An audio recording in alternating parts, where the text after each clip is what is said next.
Hello বন্ধুরা, কেমন আছেন আপনারা সবাই? আজকে আপনাদের জন্য নিয়ে আসলাম নতুন একটা রেসিপি। সেটা হচ্ছে কি পুরি রেসিপি। তো আমরা এখানে ময়দা নিয়ে নিছি, দেখুন ময়দা নিয়ে নিলাম। ময়দা নেওয়ার পরে আমরা এখানে স্বাদ অনুযায়ী লবণ দিয়ে দেব। তো স্বাদ অনুযায়ী লবণ দিয়ে দিলাম।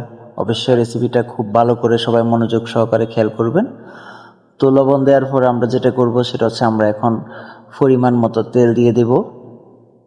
তো আমরা পরিমাণ মতো তেল দিছি, এখন পানি দিয়ে দেব। পানি দেওয়া হয়ে গেল, এখন ভালো করে এটাকে মিক্স করে নেব। তো পরিমাণ মতো পানি দিয়ে ভালো করে এখন মিক্স করতে করতে আমরা এটাকে একেবারে স্মুথ করে ফেলবো। যত ফিনিশিং হবে ততই ভালো হবে। তো আমাদের অনেকটা মিক্স হয়ে গেছে, তাকে শেষ পর্যায়ে মিক্সের ভালো করে এটা মিক্স করতে হবে, এটা খেয়াল রাখবেন। তো আমাদের মিক্স হয়ে গেছে, এখন আমরা কিছুক্ষণের জন্য রেখে দেব। তো রেখে দেওয়ার পরে আমরা এটাকে এখান থেকে কিছুটা নিব, নিয়ে আমরা পুরের জন্য যে শেপ তৈরি করব। তো দেখতে থাকুন সবাই। তো এখন ছোট ছোট করে আমরা পুরের জন্য শেপগুলো তৈরি করব।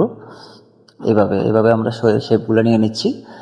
নিয়ে নেওয়ার পরে যেটা করবো, আমরা পুরির শেপগুলোর মধ্যে আমরা আলু ঢুকিয়ে দেব, পেঁচিয়ে পেঁচিয়ে রাখবো।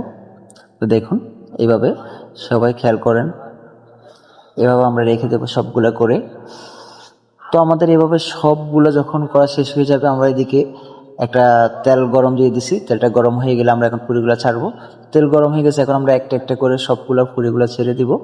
তো দেখুন হালকা বেলা দিয়ে এভাবে পুরিগুলো সবগুলো ছেড়ে দেবো আমরা। তো আমাদের একটা একটা করে সবগুলো পুরি ছাড়া হয়ে গেছে, অলরেডি সবগুলো ছাড়া হয়ে গেছে দেখুন। তো আমাদেরকে এখন লেড়ে ছেড়ে ভালো করে উল্টিয়ে, হ্যাঁ, বাদামি কালার করে পুরিগুলো ভালোভাবে আমাদের কালার করে উঠিয়ে নিতে হবে। দেখুন কত সুন্দর হয়েছে পুরিগুলো, কত পারফেক্ট হয়েছে। তো রেসিপিটা খেয়াল করলে সবাই এরকম সুন্দর করে বানাতে পারবেন। তো এখন আমরা যেটা আপনাদেরকে একটা কেটে দেখাবো কেমন হয়েছে পুরিগুলো। দেখুন কত সুন্দর হয়েছে।